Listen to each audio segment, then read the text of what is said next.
By the time this video comes out, it will be Black History Month. And I'm black, y'all, and I'm black, y'all, and I'm blacker than black, and I'm black, y'all.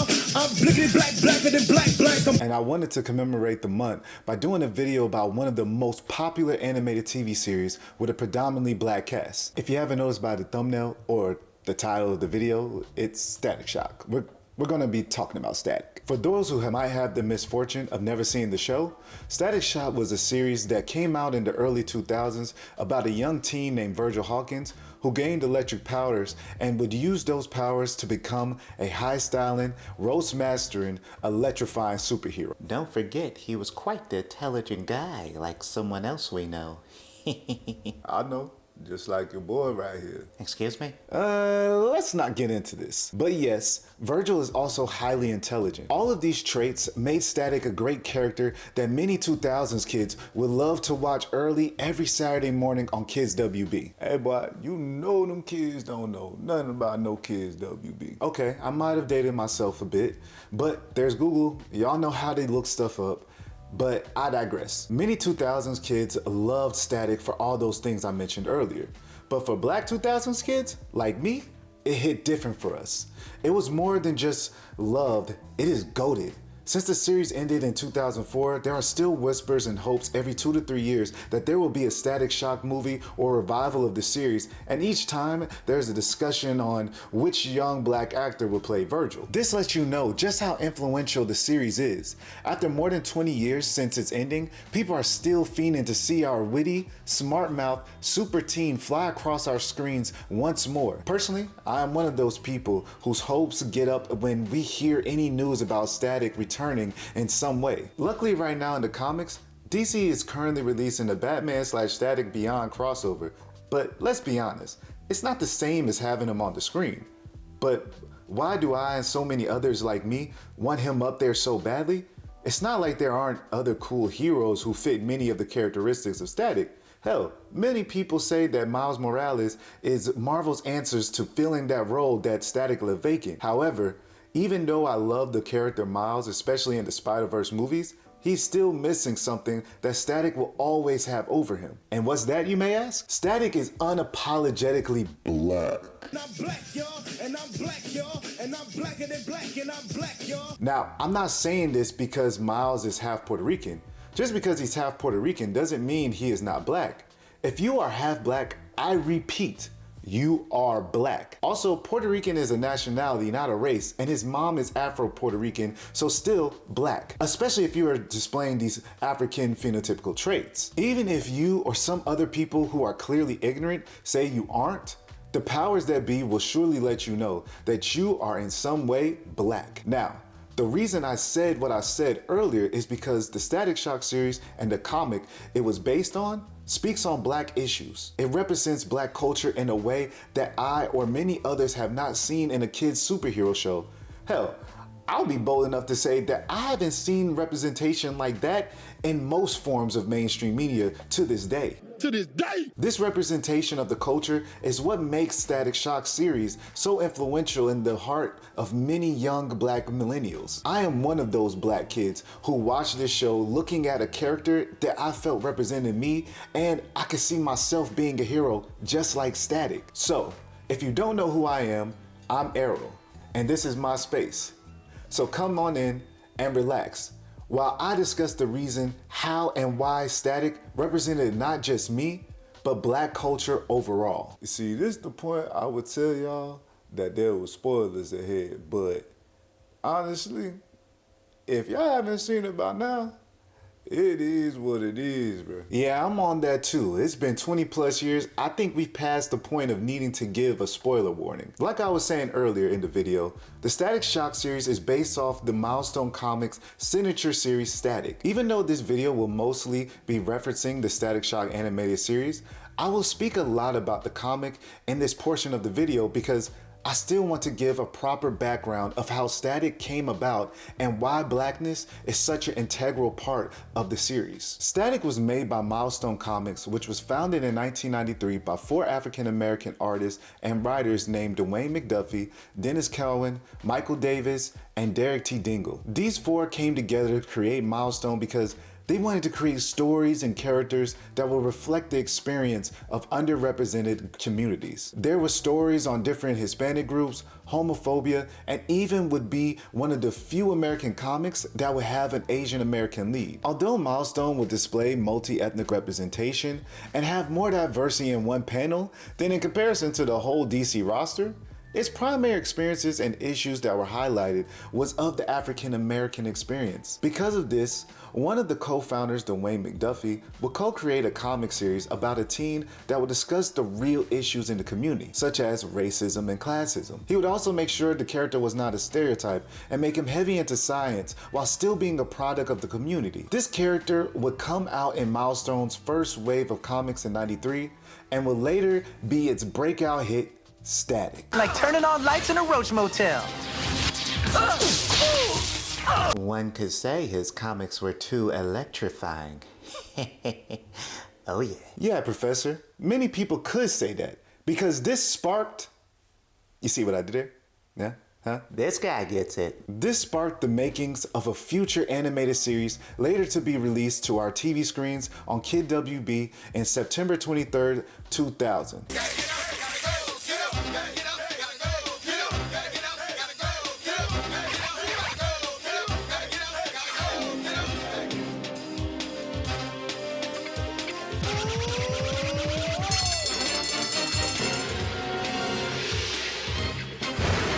Let me tell you, this is highly underrated. The first thing you see is a kid with locks messing with his sound system while there is hip-hop/orchestra blend going on in the background.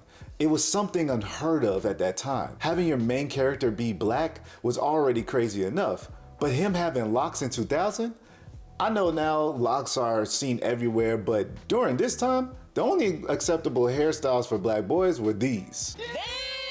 At this point in time, Lil Wayne didn't even have locks, so seeing the black teen smiling, happy with locks going to school was already enough to say this is different. The intro alone lets you know this isn't going to be just a black face to say, hey, this channel is diverse. No. It takes a step further and lets you know that this show is going to be engulfed in blackness. The character is not only black, the whole show will be very black. This is what sets Static apart from the rest of the pack. Not only was he made by someone of the culture, but with intent to highlight African American culture and issues down to his initial conception as a comic. This representation of the culture is not solely placed on the character Virgil, but also by other characters in the series. Before I talk about Static or Virgil Hawkins, I want to discuss a character from the show that helped shape him and how he represents his archetype without playing into common stereotypes of black people. That being his father, Robert Hawkins. Damn, you might have a point. We got Superman, Spider-Man, Peter Parker, Batman, Nightwing, shoot, even Black Panther. But all they daddy's dead. Exactly. He's already breaking stereotypes. But him being alive isn't really what I was getting at. The fact that Robert is a black man who is highly involved in his children's lives as a single father is something that during this time period was not the narrative of black fathers. In more recent times, we have seen pushback of this old narrative of dads not in the home, but in the early 2000s, this belief was at an all-time high. I'm sorry, Dad. It's okay.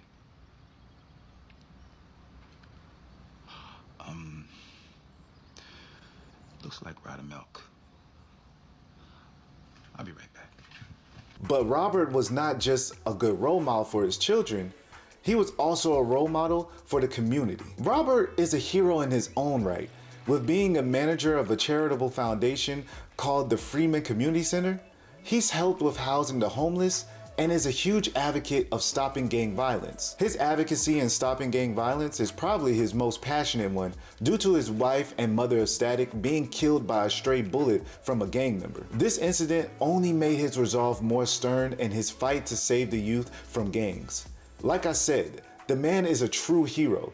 Even though he can't zap people and fly in the sky like his son, he is still impacting the lives of others in a positive way, doing the groundwork that all of us have the capability of doing, These traits of his go against the stereotypes of the time for black men. Something that's even more important is that Robert was not just present, but was actually teaching his son values. Many times throughout the series, Robert would show the ability to speak firmly to get his point across without chastising, but teaching the individual.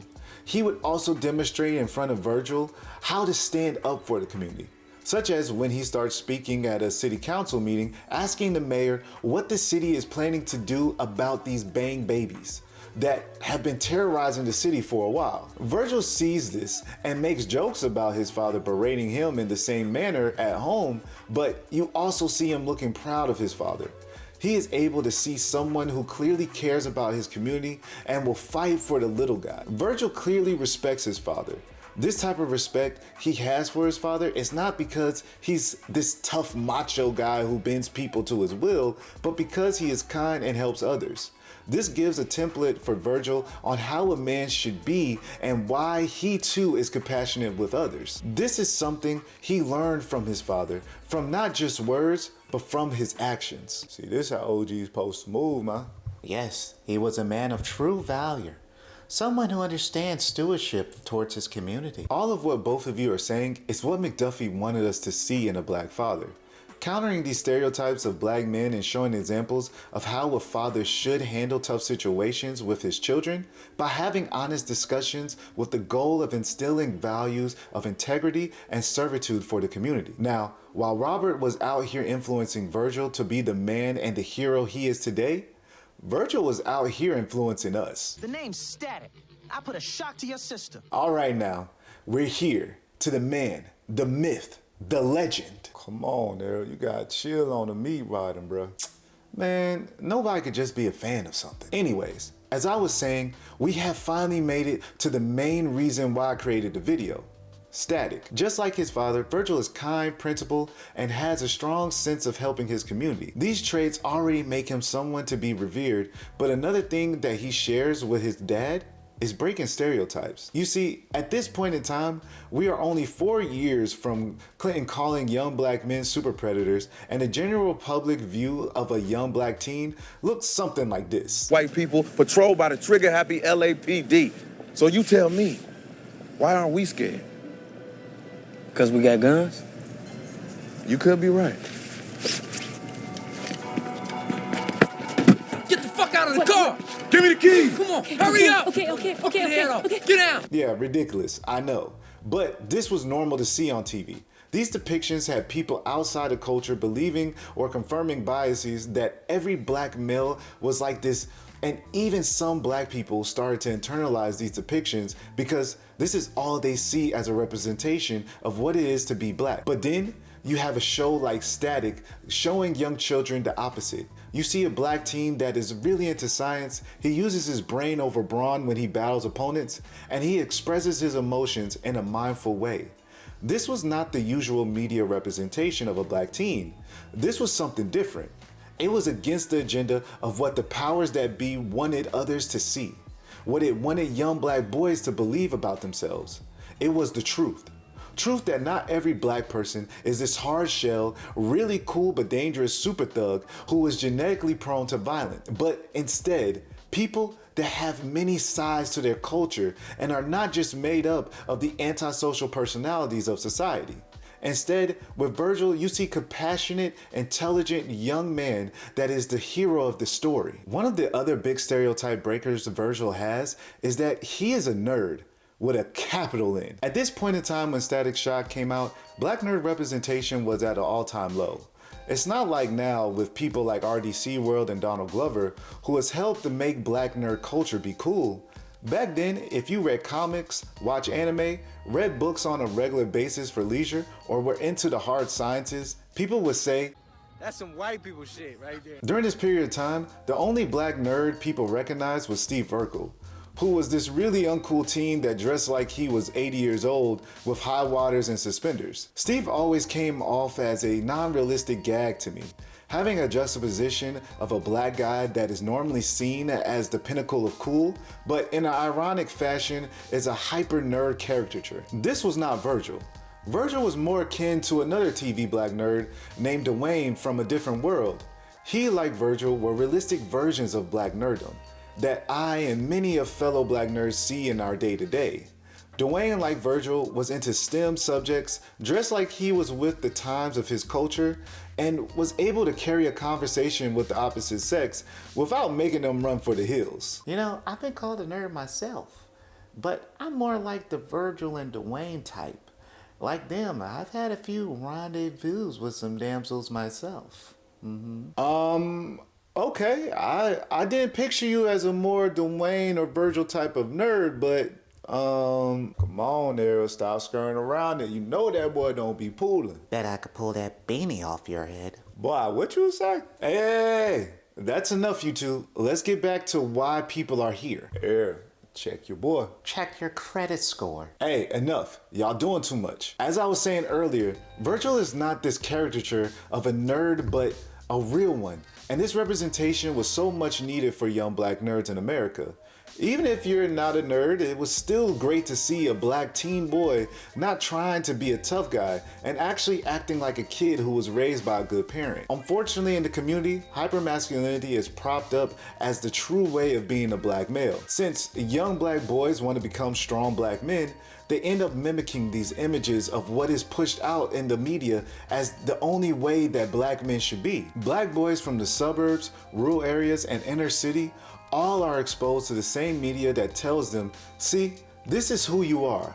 So go out there and be the gangster, hyper-masculinized sexual beast that we all know you are. You reading a book for fun? No, here's a gun. Disengage from conflict? No, fire up on his ass. Oh, you're going to college?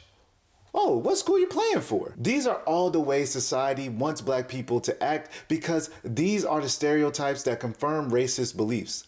But Virgil goes against these biases and makes the society that created the stereotypes throw fists at the air. Virgil is not an athlete, he's a nerd that loves science. He's not a gangster. Matter of fact, he denied an offer to join a gang for his own protection because he ain't built for that. And his mother was killed by gang violence. Virgil would rather talk it out than fight it out. He breaks all stereotypes about black boys while still being cool. The reason he's so cool is because he's being himself. He's a person that is there for the people he loves and shows empathy towards strangers. He is everything that society's stereotypes say black boys aren't. This type of representation for black boys was a ray of hope, fighting back against the stereotypes that society has made for us. Hey, Professor, I'm sorry for coming at you like that. I was out of pocket, bro. My bad. Well, it wasn't all you. I was a bit malevolent myself. I apologize. It was unbecoming of me. Aw, this is what I'm talking about.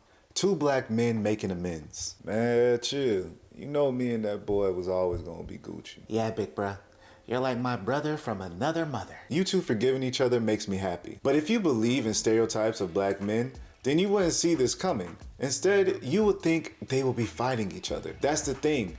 If you're in community with black people, you will see many of us not fitting stereotypes. Some will, without a doubt, but as a friend once said to me, I'm not saying there's no truth to stereotypes, but they just don't tell the whole story. Being around predominantly black environments will make you realize, wait, everybody's not here trying to be a gangster? So go out there and be in community with black people, especially other black people who are mostly in non-predominantly black spaces. FD Signifier dropped a whole video called The Fly in the Milk explaining why y'all need it. Virgil and his dad represent an anti-stereotype version of black boys and black men.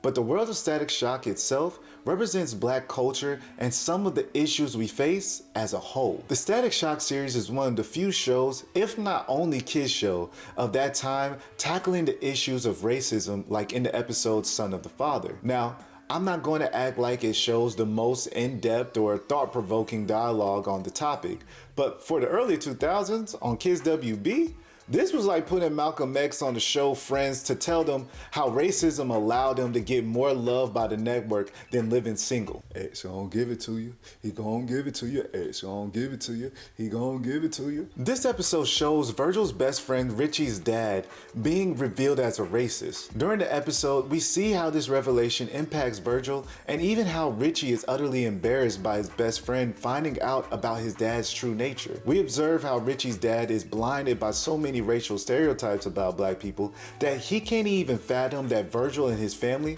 are a good influence on Richie. Luckily, Virgil understands that Richie is not his father, and despite his dad's bigoted ways, Richie was able to grow up to actually be a pretty good ally.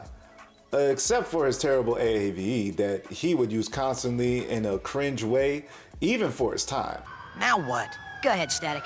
Do your thing. I'll take the bus. Matter of fact, the whole show had cringe, out of date, even for its time AAVE. All in a day's work.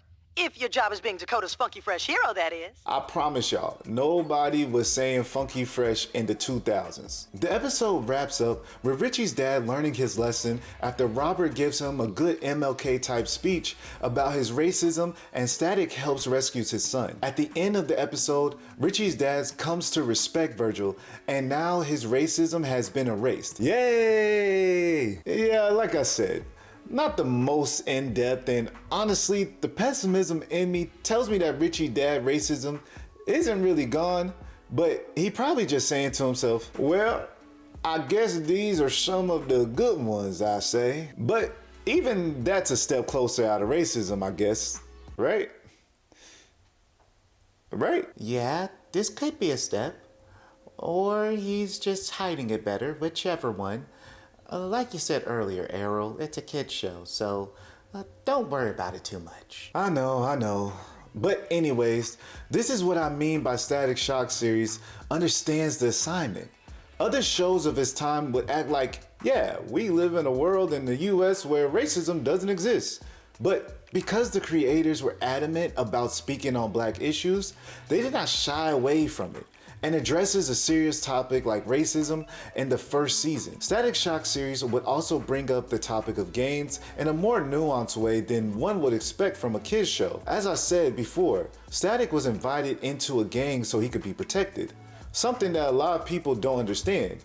If you live in an area where gangs are everywhere, you understand that being affiliated can help protect you from other gang members. For children who don't think about the long-term effects of these things because they are children, this leads them to joining these gangs, and the ones who have the least amount of stability at home are the ones who are the most vulnerable to joining. The show displays this with multiple gang members or other type of criminals Static faces are typically from some broken home. They either don't have parents alive, or they have been ostracized by their family due to their mutation post the Big Bang event that also gave Virgil his powers. The show humanizes these individuals in ways that at the time was pretty unheard of. During the time the show came out, media would talk about gang members like they were uncontrollable beasts, or in the words of Clinton, they are not just gangs of kids anymore. They are often the kinds of kids that are called super predators. No conscience, no empathy. We can talk about why they ended up that way, but first we have to bring them to... But in the show, you realize these are just misguided youth trying to survive in a way that they believe is the only option. Even though the show humanizes them, that doesn't mean it's saying what they're doing is okay. Virgil is empathetic to their struggle, but let it be known that it doesn't give them the right to go out in the world to harm others just because you are hurting. Also, Static tries to give those alternative solutions because, just like his dad, he understands that just saying, hey, stop, is not enough. These teens, they need actual tangible things that can help them out of their situation. Other topics such as classism, intellectual disabilities, gun violence, and homelessness are also presented in the kids show about a teen superhero. Hell, it gets so deep into the culture that they have an episode dedicated to Pan-Africanism. Oh, hold on. I beg your pardon? I beg your pardon. Professor, you're wild for that. But if you know, you know. Unfortunately, this episode was my first time hearing the name W.E.B. Du Bois, or that Ghana is a country in Africa. I grew up going to predominantly white schools since the second half of the second grade, so outside of MLK and Rosa Parks, you weren't being exposed to other black historical figures. Hell, I don't even remember being taught about a country in Africa except for Egypt. As I said earlier, flying the milk. FD literally explains so much of my experience. But episodes like these helped me so much, and I thank the creators for bringing Pan-Africanism to my consciousness. If you were born seeing Obama as your first president, You really don't understand how crazy it was for a show on Kids WB teaching kids about Pan-Africanism with a black teen superhero as the lead. Miles could never. Now that was unnecessary, big bro. But you do have a point. I don't like to come at Miles because I really do like the character. But let's be honest. Miles seems like he really is not addressing the issues, and if so, it's in a very superficial way. For example, in the Miles Morales game, there was a quick little Black Lives Matter sign in the game, but that's about it. Nothing about addressing the police brutality, nothing about why Black Lives Matter movement was a thing, just a little sign saying, Black Lives Matter. Static, on the other hand, actually addresses these topics. In the episode Son of the Father, we don't just see a sign that says stop racism, we see how racism presents with the show addressing it head on. Matter of fact, Static did address BLM in his comic book reboot. This is my point. Miles and Static do not compare in representing the culture, and it makes sense. Static is made by black men that wanted to present a character that addresses the issues of the youth and the black community. Miles, on the other hand, was made by two white people that seem like they ask black people questions about the culture, but ultimately fall short in addressing issues properly because they have blind spots from not having invested interest in the culture. Static Shock did so much for me and so many other black children in giving great representation to not just others outside of culture, but for us as well. Representation for us is the thing that's more important because when we are caring more about our community than what others think about it, we are at our best. Virgil himself sums this up perfectly. I never knew how important it would be to meet a role model like you. Role model? Yeah, a black superhero. I don't know, it validates me somehow. Heroes come in every color, my friend. I know. It's just that sometimes I wish there was a black superhero back home for folks to look up to. Oh, but there is. And he is my hero too. If y'all were able to make it to the end of the video, I'd like to thank you. This video was very personal to me because this show really helped me embrace my black nerdom and opened me up to ideas like Pan-Africanism. Even though most people did not know during my K-12 years that I was secretly a huge nerd, that representation I got from Static was what helped me fully embrace that part of me when entering college. Luckily, black nerds are able to have so much more representation and are finally being recognized by the culture as not being some white stuff. With events like DreamCon and BlurCon giving us the space to celebrate nerddom without judgment. So, if you liked the video, subscribe to the channel and press the like button. If you feel like I missed anything or have a different opinion, leave a comment. Again, my name is Arrow, and this is my space. Happy Black History Month, and I'll see y'all next time. Who taught you to hate the texture of your hair? Who taught you to hate the color of your skin? Be proud of our heritage. As somebody said earlier tonight, we don't have anything to be ashamed of. To me, we are the most beautiful creatures in the whole world, black people. I mean, and I mean that in every sense, outside and inside. And to me, we have a culture that is surpassed by no other civilization, but we don't know anything about it. So again, I think I've said this before in this same interview, I think at some time before, my job is to somehow make them curious enough or persuade them by hook or crook to get more aware of themselves and where they came from and what they are into and what is already there, and just to bring it out. This is what compels me to compel them. And I will do it by whatever means necessary.